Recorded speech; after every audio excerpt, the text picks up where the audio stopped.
జీవి mall festival theme mall. పండుగలన్నీ జీవి mall తోనే. మహా పండుగలు మెగా సేల్.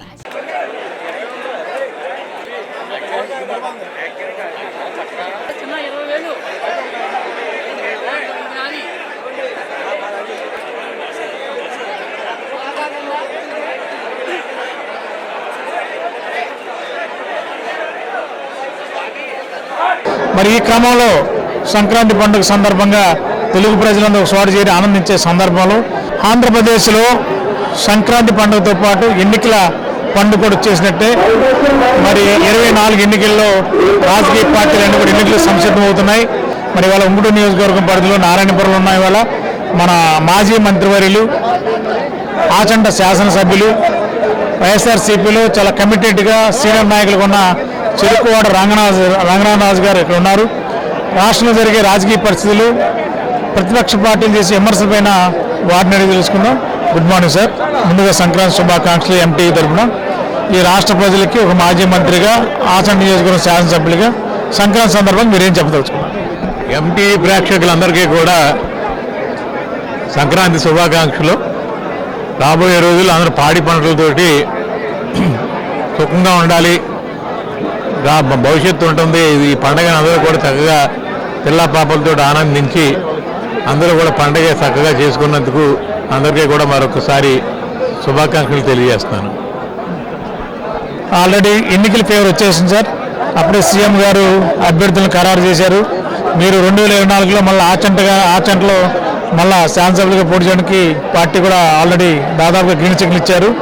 2024 ఎన్నికలు ఆచంట నియోజకవర్గంలో ఏ ఎజెండాతో ఎన్నికల్లోకి వెళ్ళబోతుంది? మాది అంతా అభివృద్ధి ఎజెండా తోటి నేను పెద్ద ఎత్తున గృహ నిర్మాణం అక్కడ చేయడం జరిగింది. దాంతో పాటు రోడ్లు, డ్రైన్లు, సెక్రటరీ బిల్డింగులు, అలాగే ఆర్బీకేలు ఇవన్నీ కూడా ప్రతి గ్రామంలో కూడా నిర్మించి నిత్యం ప్రజలకు అందుబాటులో ఉండటం జరిగింది. ఈ మధ్యన మా దగ్గర టీడీపీ జనసేన కూడా మీటింగ్, చంద్రబాబు నాయుడు గారి మీటింగ్ కూడా మా నియోజకవర్గంలో పెట్టడం 7వ తారీఖుని. అది పూర్తి స్థాయిలో విజయవంతం అవుతుందని నాకు పెడితే అది పబ్లిక్ రాకుండా, ముఖ్యంగా మా నియోజకవర్గానికి అయితే 2000 మంది కూడా రాలేదు. దాంతో ఉన్న మా అపోజిషన్ లీడరు మాజీ మంత్రి పీతాం సత్యనారాయణ గారు ఇష్టం వచ్చినట్టుగా మాట్లాడతాడు. అందరినీ అవినీతి గురించి మాట్లాడతాడు. అవినీతి ఎవరో అతను 15 ఏళ్ళు అక్కడ ఎమ్మెల్యే చేశాడు, మంత్రి చేశాడు. నేను ఆయన గతంలో అత్తిని ఎమ్మెల్యే చేశాను, ఇప్పుడు ఆచంట ఎమ్మెల్యే చేస్తున్నాను. నా గురించి రాష్ట్ర ప్రజలు అందరూ తెలుసు.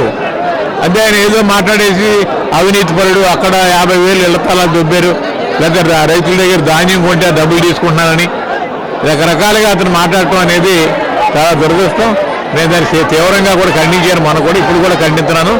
ఎందుకంటే మాకు ఉన్నప్పటి నుంచి కూడా నేను రాజకీయాల్లో కానీ వ్యాపారంలో కానీ నీతి నిజాయితీలతోటి బతికే కుటుంబం మాది. నేను కూడా అలాగే ఉన్నాను. ప్రజలు అందరికీ తెలుసు నా గురించి. నేను సాయం చేసినట్టుగా ప్రజలకు ఎవరు కూడా చేయడు. నా సొంత డబ్బులతోటి నేను అక్కడ అభివృద్ధి చేయడం, ఎవరైనా కుటుంబాలు ఇబ్బందిలో ఉంటే ఆ కుటుంబాన్ని కూడా ఆదుకోవటం కూడా జరుగుతుంది. నేను దాన్ని అతను ఓర్చుకోలేక ఓడిపోతామని నాకు తెలిసి అతనికి ఇలాగ అతను ఉక్రోషానికి వచ్చి మాట్లాడుతున్నాడు. ఇది మంచి పద్ధతి కాదు. ఎప్పుడు కూడా నేను రాబోయే రోజుల్లో కానీ ఇప్పుడు నా గురించి ప్రతి ఒక్కరికి తెలుసు. ఆంధ్ర రాష్ట్రంలో ఎమ్మెల్యేగా, మంత్రిగా ఒక ఆనెస్టీగా బతికే మనిషిని నేను. దాన్ని ఆయన ఏదో రకంగా బురచాలనే ఉద్దేశంతో మాట్లాడటం ప్రజలందరికీ తెలుసు. నేను ఎలా రోజు నిత్యం సాయం చేయటం, ఎక్కడా కూడా ప్రజలకు ఎక్కడ ఏ కష్టం వచ్చినా సరే నేను సొంత నిధులతో ఇల్లు నిర్మిస్తున్నాను. ఎవరైతే వీడియోస్ ఉన్నారో వాళ్ళందరికీ కూడా రకరకాల ఉద్యోగాలు కల్పించున్నాను. వీడియోస్ అందరికీ, చిన్న వయసులో భర్తలు కోల్పోయిన వాళ్ళందరికీ కూడా నా వంతుగా సాయం చేస్తున్నాను. అందరికీ తెలుసు, ప్రజలందరికీ. నా కులం లేదు, మాకు అందరినీ సమాన అతను కుల రాజకీయాలు చేస్తూ ఉంటాడు. ఇప్పుడు నిత్యం కులాలు రెచ్చగొట్టడం అది ఈ రోజుల్లో సాధ్యపడదు. అది మళ్ళీ మొన్న నాకు 15,000 మెజార్టీ వచ్చింది. ఇంకా ఇప్పుడు 25,000 మెజార్టీతో నెగ్గుతాను. పూర్తి విశ్వాసం ఉంది నాకు. అంటే నిస్వార్థ ప్రజాసేవకుడు. ఎంతోమంది అనాథులను దగ్గర తీసి వేల లక్షల కోట్ల రూపాయలు ఉచితంగా ఖర్చు పెట్టిన సందర్భాలు ఉన్నాయి. అదేవిధంగా మంత్రిగా మీరు గృహ నిర్మాణ శాఖ మంత్రిగా ఉన్నప్పుడు గుంటూరు గవర్నమెంట్ హాస్పిటల్లో కోట్ల రూపాయలు పెట్టి హాస్పిటల్లో వాళ్ళకి ఏమైతే సదుపాయాలు కావాలో అవన్నీ కల్పించారు. అదేవిధంగా ఉమ్మడి పశ్చిమ గోదావరి జిల్లాలో కూడా చాలామందికి కోట్ల రూపాయలు, లక్షలాది రూపాయలు ఆర్థిక సాయం చేసిన చెరుకువాడ రంగనాథరాజు గారి మీద ఉన్న అక్కస్తోనే టీడీపీ నేత, మాజీ మంత్రి ప్రధాన చేసిన ఆరోపణలు, మీ మీద చేసే ఆరోపణలు ఏ విధంగా చూడాలి? అవన్నీ బోటకం అండి. తెలుసు కదా అందరికీ. ఆయన ఇప్పుడు సీఎం రిలీఫ్ ఫండ్ ఎవరన్నా వైద్యం చేయించుకుంటే ఓ ₹1,00,000 చెక్ వస్తే వాళ్ళ దగ్గర కూడా 10,000 తీసుకునేవాడు. అతనికి 10%, వాళ్ళ పిఏకి 2%. అతను తెలుసు పూర్తిగా అతను కరప్షన్ చేసి నిత్యం కొడుకు కానీ వీళ్ళిద్దరు కూడా కరప్షన్ చేస్తారు. దాన్ని మేము ఏదో మమ్మల్ని బొద్దు వెళ్ళాలనే ఉద్దేశంతో దొంగ అంటే దొంగ అయిపోయినట్టు ఉంటుందని చెప్పి అతను గత 3 నెలల నుంచి కూడా రచ్చబండ అనే కార్యక్రమం పెట్టి గ్రామాల్లోకి వెళ్ళాడు. ఎక్కడా స్పందన లేదు, ఎక్కడా కూడా 10 మంది ఆ మీటింగ్లకు రాలేదు. చూసి ఇంకా దాన్ని ఉక్రోషం వచ్చేసి అతను ఏదో మాట్లాడుతూ ఉంటాడు. దానికి నాకేంటంటే ప్రభుత్వం ప్రజలు అధికారం ఇచ్చారు, ఆ కష్టపడి పనిచేసి ప్రజలు మన్నలం పొంది మళ్ళీ నెగ్గడం కోసం పనిచేయటం. కానీ పెద్ద ఎత్తున నేను ఈరోజు అన్ని కులాలకి కూడా కమ్యూనిటీ హాల్స్ కట్టిస్తున్నాను, ఏ కులాన్ని వదలలేదు. అది గతంలో ఆయన ఎలక్షన్ అప్పుడు కమ్యూనిటీ హాల్ కట్టేసుకోండి నేను ఇస్తానని చెప్పి అందరినీ మోసం చేశాడు ఆయన. కానీ ఈరోజు నేను అందరికీ కమ్యూనిటీ హాల్స్ ఇచ్చి అన్ని వర్గాలకి కూడా సామాజిక వర్గాలు కూడా అక్కడ ఎవరిని కూడా వదలకుండా, అలాగే మార్కెటింగ్ యార్డ్ చైర్మన్లకు సొసైటీ ప్రెసిడెంట్లు సుమారు 10 మందికి 23 ఉంటే అందులో 14 సొసైటీలు బీసీలకు ఇచ్చాను. ఎక్కడ కూడా నేను అన్ని వర్గాలు కలుపుకుని వెళ్తాను. అతను ఏదో మాట్లాడుతూ ఉంటాడు నిత్యం. అతను తొందరలోనే ఇప్పుడు ఇంకా ఎలక్షన్ 90 రోజుల లోపలికి వచ్చాం. మళ్ళీ మొన్న నాకు 15,000 మెజార్టీ అవుతుంది, బట్ 25,000 మెజార్టీతో నెగ్గుతాను, భయం లేదు నాకు. 100% ప్రజలు నాకు అండదండలు అన్నారు. ఆ మీటింగ్ ఫెయిల్ అయిన ఉద్దేశంతో అతను కనీసం అతను ఇంటింటికి తిరిగిన 2,000 మంది కూడా రాలేదు. అదే నిదర్శనం అతనికి. Thank you. నారా చంద్రబాబు నాయుడు చాలా తీవ్ర వ్యాఖ్యలు చేశాడు. ఈ నియోజకవర్గంలో ఒక అవినీతిపరుడు మాజీ మంత్రి ఉన్నాడు ఇక్కడ అని చెప్పి చాలా తీవ్ర వ్యాఖ్యలు చేశాడు. చంద్రబాబు నాయుడు వ్యాఖ్యల మీద మీరు ఎలా స్పందిస్తారు? ఎన్ని బోటకం కదా. గతంలో కూడా వచ్చి అతను పనికిమాలి ఎమ్మెల్యే అంటాడు, పనికిమాలి ముఖ్యమంత్రి అంటాడు. అతను వచ్చినప్పుడు నువ్వు రాబోయే 5 సంవత్సరాలు ఏం చేస్తావు అది చెప్పు. ప్రజలకు ఏమనిస్తావు? చెప్పడం అనేసి ఎమ్మెల్యేలు తిట్టడం, ముఖ్యమంత్రిని తిట్టడం, అసలు బేస్లెస్గా మాట్లాడతాడు. వచ్చి నువ్వేం చేయబోయే రాబోయే 5 రోజులు ఏం చేయబోతావు చెప్పండి, అది చెప్పడు ఆయన. లేకపోతే ఇక్కడ మేమన్నా తప్పు చేస్తే మాకు చెప్పాలి. అదే వ్యక్తిగతంగా మాట్లాడటం. ఈ ప్రభుత్వం ఏదైనా సంక్షేమ కార్యక్రమం కాదు, కానీ ఇచ్చిన హామీలు ఏమైనా ఎవరు నెరవేర్చకపోతే కనుక మేనిఫెస్టో ఇచ్చిన హామీలు ఏమైనా నెరవేర్చకపోతే ఎత్తి చూపించు. అది మానేసి నిత్యం మాట్లాడతాం. రేపొద్దున ఏం చేస్తారో చెప్పడు అతను. ఏదో 6 పథకాలు అంటాడు, 90 హామీలు అంటాడు ఆయన. నువ్వు కన్స్ట్రక్టివ్గా మాట్లాడు. 14 సంవత్సరాలు ముఖ్యమంత్రిగా చేసిన ఆయన 14 సంవత్సరాలు అపోజిషన్ లీడర్ను కన్స్ట్రక్టివ్గా మాట్లాడి ప్రజలకు సందేశం ఇవ్వటం మానేసి ఏదో ఈదిలాగా ఈది కార్యకర్తలాగా మాట్లాడటం అనేది చాలా దురదృష్టకరం. అతనికి ఏంటంటే ఎక్కడ స్టేషన్కి వెళ్ళిపోతున్నాడు, ఏం మాట్లాడాలో తెలియట్లేదు, జనం రావట్లేదు ఎక్కడ. దాన్ని ఉపయోగించుకుని ప్రతి దుక్కుని ఫెయిల్యూరే మీటింగులు. ఇప్పుడు జగన్మోహన్ రెడ్డి గారు ఉన్నారు, ఎక్కడైనా వచ్చి మీటింగ్ మాట్లాడారంటే సబ్జెక్ట్ మాట్లాడతారు ఆయన. నేను ఇది మాట ఇచ్చాను ప్రజలకు, ఇది చేస్తానని చెప్తున్నారు, చేశానని చెప్తున్నారు ఆయన. ఆయన డీవియేషన్ ఏం చేయరు. ఏదైతే ఒక పథకం ప్రారంభమైన దానికి వస్తే విద్య గురించి వస్తే విద్య గురించే మాట్లాడతారు, వ్యవసాయం గురించి వస్తే వ్యవసాయం గురించే మాట్లాడతారు. ఇది ఎక్కడ మాట్లాడతాడు, ఎక్కడికి వెళ్తాడు అడుగు తెలియదు. అతను విషయం ఉండదు సబ్జెక్ట్లో. గంటన్నర మాట్లాడతాడు, అక్కడ విషయం ఉండదు. మాట్లాడితే బూతులు మాట్లాడితే ఆడెంత ఈడెంత, ఈడి సంగతి చూస్తారు, ఆడి ఎవరి సంగతి చూస్తారు. చట్టం ఉంది, ఎవరిని తీసుకెళ్ళిపోయి లోపల పెట్టేస్తే చట్టాలు లేవా అంటాడు. నేనుంటే వ్యాపారం చేయనిద్దునా అంటాడు. నేనేమన్నా గంధం అమ్ముతున్నానా లేదా లిక్కర్ అమ్ముతున్నాను, ఏం వ్యాపారం చేస్తున్నాను నేను? దాన్ని అంటే అతను కళ్ళు అరిచేస్తే నేను గత ప్రభుత్వంలో నేను ఆ టీడీపీలోనే ఉన్నాను. ఇప్పుడు నేను ఆ పార్టీకి నామాలోనే 3 సీట్లు వచ్చినాయి. ఇప్పుడు ఏం చేస్తాడైనా? నేనేమన్నా ఆనెస్ట్గా ఉంటాను. నేనేమన్నా తప్పుడు వ్యాపారాలు చేస్తున్నాను ప్రభుత్వం. నేను 8 రాష్ట్రాల్లో బిజినెస్ చేస్తున్నాను, ఒక ఆంధ్రాయే కాదు. అది దాన్ని ఏదో మాట్లాడతాడు అతను బేస్లెస్గా. అతను ఏం మాట్లాడాలో కూడా తెలియక, జనం లేక ఫెయిల్ అయిపోయి హెలికాప్టర్ దిగి గంట దాకా జనం లేకపోతే మరి గుడి పూజారిని గౌరవించుకుని గుడిలోకి వెళ్ళి దర్శనం చేసుకుని 1 గంటన్నరకు వచ్చాడు స్టేజ్ దగ్గరికి. జనం పోగొట్టలేదని. అయినా 3,000 కూడా లేరు అక్కడ. 7 నియోజకవర్గాల నుంచి జనం పోగొట్టారు. అదే నిదర్శనం అతనికి ఎక్కడుందో. మాట్లాడితే గ్లోబల్ ప్రచారం. Thank you. నాయుడు గారు ఉమ్మడి పశ్చిమ గోదావరి జిల్లాలో ఆచంటలో మీటింగ్ పెట్టారంటే, ఆచంటలో వైఎస్ఆర్సీపీ అభ్యర్థి ఎమ్మెల్యే సిరికోట రంగనారాజు గారు బలంగా ఉన్నారు కాబట్టి అక్కడ టీడీపీ బలపరిచే ప్రయత్నం చేశారనుకోవచ్చు అంటారా? అదే ఆయన అడిగి పెట్టించుకున్నాడు. ఇక్కడ వీక్గా ఉందని వాళ్ళు కూడా సర్వేల్లో ఎగ్నెస్ట్గా వచ్చింది, టీడీపీ వాళ్ళు చేసిన సర్వేల్లో. దాంతో ఇతను కూడా వచ్చి నేను వచ్చి ఈ నెల 29 నుంచి 10 రోజుల పాటు డ్వాక్రా సమ్మేళనం పెడుతున్నాను. రోజుకి 5,500 మంది కాడికి 10 రోజులు డ్వాక్రా మహిళలందరినీ పిలిచి వాళ్ళందరూ కూడా ఈ ప్రభుత్వం ఏమి ఇచ్చింది చర్చించుకుని భోజనం పెట్టిన తర్వాత పంపడం జరుగుతుంది.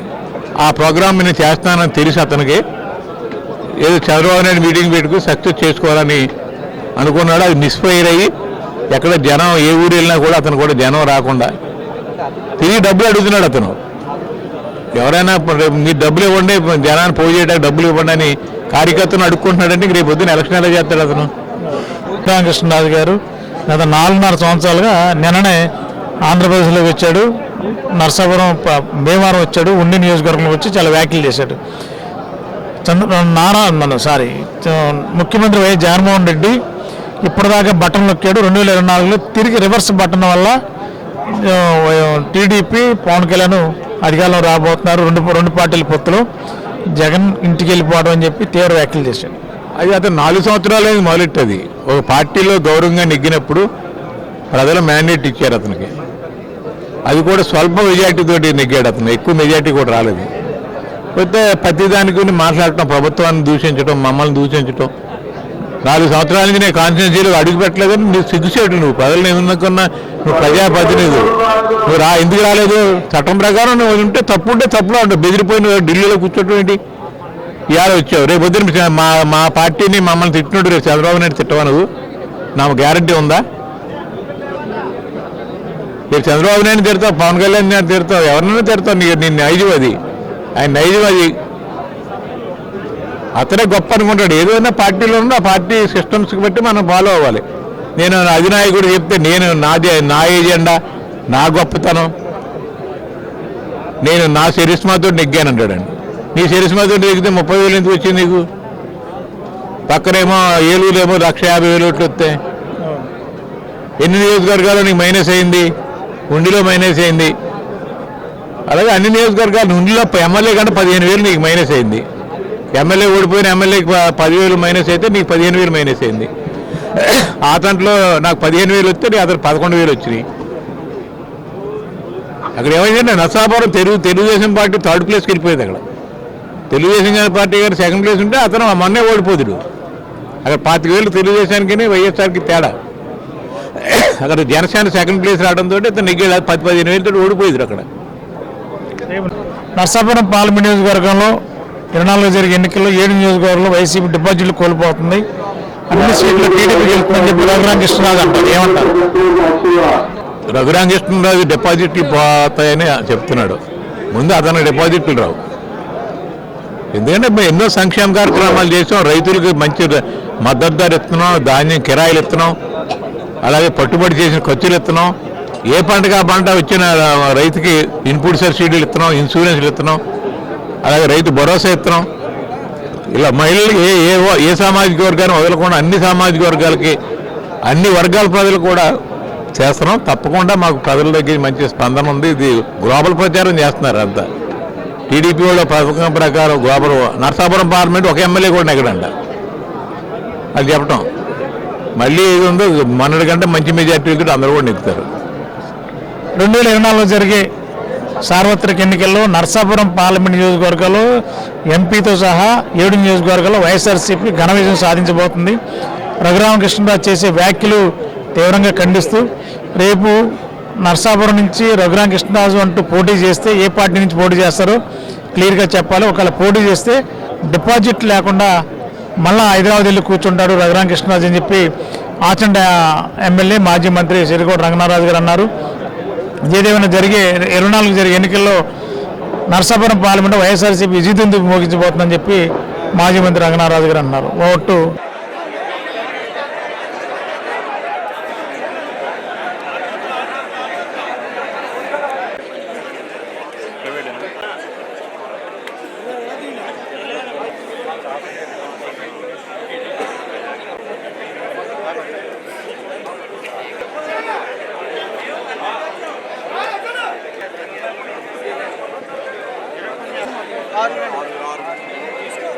కర్డ్ రైస్ చాలు, లేదా సాంబారు కర్డ్ రైస్ అంతే.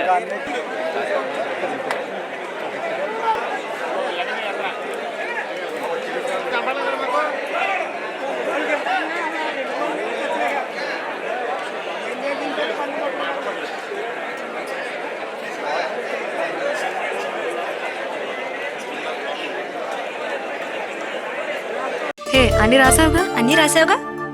అమ్మాయిలు ఇందాక లిస్ట్ లో అగరబత్తులు చెప్పడం మర్చిపోయారు, రాశారుగా?